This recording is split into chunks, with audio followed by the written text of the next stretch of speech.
जय हिंद मित्रांनो, स्क्रीनवर तुम्हाला एक नोटीस दिसत असेल. त्या नोटीसमध्ये मेन्शन केलेलं आहे की 16 तारखेला तुमची एक बैठक होणार आहे. आढावा बैठक. त्या बैठकीमध्ये सर्वात एक नंबरचा पॉईंट आहे की वनरक्षक भरती कधी निघेल किंवा वनरक्षक भरतीची जाहिरात कधी येईल. हा पॉईंट एक नंबरला आहे. याचाच अर्थ असा आहे मित्रांनो, ही जर नोटीस तुम्हाला पूर्ण वाचायची असेल तर मी माझ्या टेलिग्राम चॅनलवर टाकून देईल, तिथून जाऊन तुम्ही वाचू शकता. तर मित्रांनो, या नोटीसचा सीधा सीधा अर्थ हाच निघतो की तुमची वनरक्षकची भरती लवकरात लवकर येणार आहे.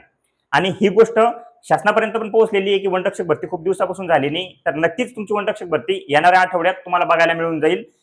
मित्रांनो, तुमच्या वनरक्षक भरतीमध्ये अगोदर पेपर होणार आहे किंवा अगोदर ग्राउंड होणार आहे हे तर तुमचा जी.आर. आल्यावरच कळेल. वयवाढ मिळेल किंवा नाही मिळेल हे जे प्रश्न विचारता तुम्ही, वयवाढ किंवा यानंतर क्रायटेरिया काय असेल, पेपरमध्ये कोणते विषय असेल, ह्या गोष्टी जी.आर. आल्यानंतरच कळत असतील.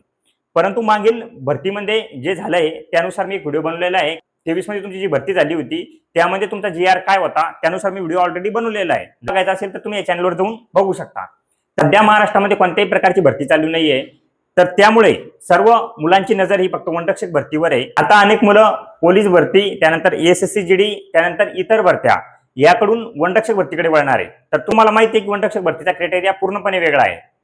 तुम्हाला यामध्ये इंग्लिश ग्रामर बघायला मिळतं, त्यानंतर रनिंग पण यामध्ये 5 किलोमीटर आहे, ती पण टायमिंगच्या आत, म्हणजे यामध्ये तुम्हाला रनिंगला मार्क्स लागणार आहे. तर पोलीस भरती, एसएससी जीडी व इतर भरत्यांपेक्षा वनरक्षक भरती खूप वेगळी आहे. एक गोष्ट सांगतो मित्रांनो, जर आता भरती निघली पण तरी तुमचे पेपर होईपर्यंत लगभग तुम्हाला 1.5 महिन्यात अजून पण मिळूनच जाईल. आणि या 1.5 महिन्यामध्ये पण तुम्ही वनरक्षक भरतीच्या काही गोष्टी कव्हर करू शकता. मित्रांनो, शेवटच्या टायमामध्ये भरतीची तयारी कशी करायची किंवा मी शेवटच्या टायमामध्ये भरतीची तयारी कशी केली होती याचाच अनुभव तुमच्यासोबत शेअर करणार आहे. सर्वात पहिलं तर मित्रांनो हे जाणून घ्या की या भरतीला कशाची आवश्यकता आहे जास्त. आता इतर भरत्यांमधून तुम्ही वनरक्षक भरतीची तयारी करायला येत आहे, तर तुम्हाला माहिती आहे की यामध्ये इंग्लिश ग्रामर हा विषय सर्वात गेम चेंजर विषय आहे.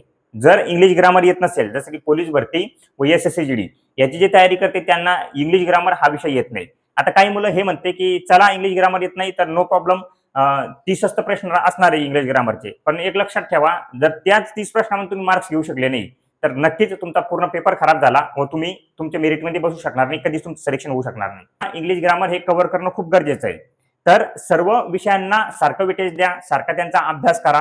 मित्रांनो, यामध्ये असं नाहीये की जसं की एसएससी जीडीला तुमची रनिंग कमी पण असली तरी पण 5 किलोमीटर खूप जास्त टाइम होते आणि ते बी क्वालिफाय आहे, त्यामुळे ते धकून जातं. परंतु इथे तुम्हाला ग्राउंड पण पेपर सोबत घेऊन चालणार आहे. गोष्टी लक्षात ठेवा की तुम्हाला 5 किलोमीटर 17 ते 18 मिनिटात मारणं आहे, जो की कोणत्या बच्चा खेळ नाहीये. त्याच्याविषयी मी तुम्हाला व्हिडिओ टाकेल की 5 किलोमीटर कसं मारायला हवं. त्याच्या अगोदर आपण बोलूया मेन विषयावर, तो म्हणजे पेपर. तुम्हाला माहिती आहे याच्या अगोदर पेपर होणार आहे. पेपर हे ऑनलाईन पद्धती होणार आहे, ते निगेटिव्ह मार्किंग पण असणार आहे. हे मागील जी.आर. वरून आहे. आता जो नवीन जी.आर. येणार आहे त्यामध्ये काही गोष्टी चेंजेस होऊ शकतात. मित्रांनो, यामध्ये जे प्रश्न येतात ते महाराष्ट्रातील ज्या भरत्या आहे त्या भरत्यासारखेच प्रश्न येतात व सोपे पण असतात, पण यामध्ये 120 प्रश्न तुम्हाला येतात, त्यामुळे थोडा टाइम कव्हर करणं मुश्किल होऊन जातो. त्यामुळे टाइम मॅनेजमेंटचं ध्यान द्या. टाइम मॅनेजमेंटसाठी सर्वात मेन गोष्ट आहे टेस्ट सोडवणे. जर तुम्ही ज्या टेस्ट तुम्ही पेपरमध्ये देणार आहे तशाच टेस्ट जर घरी बसून सोडवले, जसं की ऑनलाईन पेपर होणार तुमचा, तर नक्कीच त्या गोष्टीचा तुम्हाला फायदा होतो.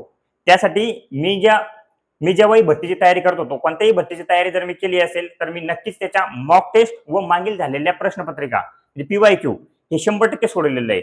आणि हे सोडवण्यासाठी मी जास्तीत जास्त टेक्स्टबुक या ऍपचा वापर करत होतो. मित्रांनो, मी त्यासाठी मागील झालेल्या प्रश्नपत्रिका व मॉक टेस्ट जास्तीत जास्त सोडवण्याचा प्रयत्न करत होतो, जेणेकरून आपला पेपरमध्ये टाइम कव्हर होईल. मित्रांनो, त्यासाठी एक ऍप आहे टेक्स्टबुक. त्या टेक्स्टबुक ऍपवर मी खूप जास्त प्रमाणात टेस्ट सोडवलेले आहे.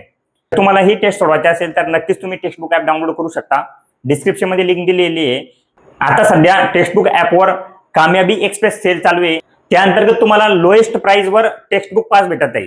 त्यासाठी तुम्ही डिस्क्रिप्शन मध्ये दिलेल्या लिंकवर क्लिक करा व तिथे जाऊन माझा कुपन कोड कैलाश अप्लाय करा. तुम्हाला 12% फ्लॅट डिस्काउंट मिळेल व 439 रुपयाला तुम्हाला टेक्स्टबुक पास मिळून जाईल. त्यावर टेस्ट सोडवा. त्यावर टेस्ट सोडवण्याचे अनेक फायदे मित्रांनो. एक तर सर्वात पहिली गोष्ट, तुम्हाला तुमचे मार्क्स कळतात की तुम्हाला कोणत्या ठिकाणी तुमची चुकी होत आहे.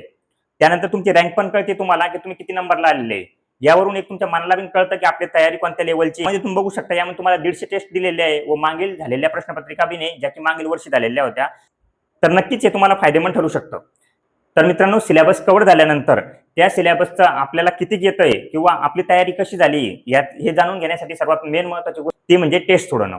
आणि ऑफलाईन टेस्ट सोडवल्यानं काय होतं की आपण एक तर वेळ जास्त घेऊन घेतो किंवा काही काम आलं तर निघून जातो. इथे जेव्हा तुम्ही टेस्ट सोडवसाल ही पूर्ण टायमिंगच्या आत तुम्हाला टेस्ट कव्हर करणं आहे. तर नक्कीच मित्रांनो, ऑफर ही लिमिटेड टायमासाठी लवकरात लवकर तुम्ही तुमची टेक्स्टबुक पास परचेस करू शकता. आणि हो मित्रांनो, सध्या फिजिकलवर लक्ष देऊ नका. सर्वात मेन तुमचा पेपर पास होणे. त्यामुळे पेपरचाच अभ्यास करत राहा. फिजिकल विषयी मी तुम्हाला नक्की व्हिडिओ बनवेल, त्याविषयी कमेंट करा. जर मित्रांनो तुम्हाला या काळामध्ये नोकरी मिळवायची असेल तर नक्कीच तुम्हाला नेक्स्ट लेवलची तयारी करावी लागणार आहे. तुम्हाला माहिती आहे मित्रांनो, आता कॉम्पिटिशन खूप वाढलेलं आहे. त्यामुळे तुमच्याकडून जितकं होईल तितका अभ्यास करण्याचा प्रयत्न करा. असं नाही की वनरक्षक भरतीचा अभ्यास केल्यानंतर तो अभ्यास कुठं वाया जाणार आहे. तुम्ही भक्कम मुलं बघितली असेल की ते दुसऱ्या भरतीची तयारी करत असताना तिसऱ्या भरतीमध्ये लागले. म्हणजे जसं की मी पोलीसची तयारी करत होतो, मी वनरक्षक मध्ये लागलो, वनरक्षकची तयारी करणारा SSCGD मध्ये लागला. म्हणजे अभ्यास सगळा सगळा अभ्यासक्रम लगभग तोच आहे. तुम्हाला प्रत्येक गोष्ट तुम्ही जी शिकताय ती कुठे ना कुठे आपल्या कानाला नक्की मिळेल. त्यामुळे फक्त तुम्ही तयारी करत राहा. एक दिवस तरी येईल मित्रांनो की ज्या दिवशी तुम्ही नक्कीच पेपरही पास व्हाल. ग्राउंड मेडिकल व सर्व जी तुम्ही आतुरतेने वाट बघत होते वनरक्षक भरती, ती वनरक्षक भरती लगभग येऊन टेपली आहे. तर यावेळेस पूर्ण एफर्ट लावून टाका, पूर्ण तयारी करा. हे शेवटचे दिवस असतात मित्रांनो, या ठिकाणी तुम्ही कच्च पडू नका. या ठिकाणी तुम्हाला अजून ताकद लावण्याची गरज आहे. तुम्ही तुमच्या तयारीवर विश्वास ठेवा आणि तुम्ही एक सीट पक्क मिळवणार आहे हे लक्षात ठेवा.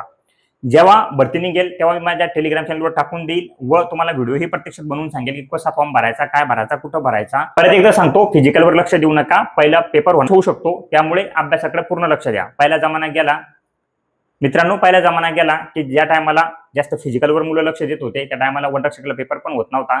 जाणे आणि फिजिकल मारणे, त्यानंतर 12वीच्या टक्केवारीवर तुमची मेरिट लागत होती. आणि लक्षात घ्या, ह्याच 3 अशा फोर्स आहे, जसे की वनरक्षक, SSCGD व त्यानंतर पोलीस भरती. ह्यात अशा नोकऱ्या आहे की या ठिकाणी जर तुमच्या पेपर कमी असेल किंवा तुम्हाला मार्क्स कमी पडत असेल तर तुम्ही ती गोष्ट ग्राउंडमध्ये कव्हर करू शकता आणि नोकरी लागू शकता. बाकीच्या नोकऱ्यामध्ये जसं की तलाठी, जिथे फिजिकल नाहीये कोणत्याच प्रकारचं, त्या ठिकाणी ऑलरेडी MPSCची महारथी बसलेली आहे, जे की तुमचा नंबर त्यामध्ये लागू देत नाही. त्यामुळे इथे तुमचं फिजिकल आहे, थोडा बहुत अभ्यास करा आणि MPSCच्या मुलाला अभ्यासामध्ये बीट करून नोकरीला लागून जा. त्याही प्रकारच्या माहितीसाठी कमेंट करा व टेलिग्राम चॅनलवर माझा नंबर दिलेला आहे, माझ्याशी कॉन्टॅक्टही साधू शकता. धन्यवाद.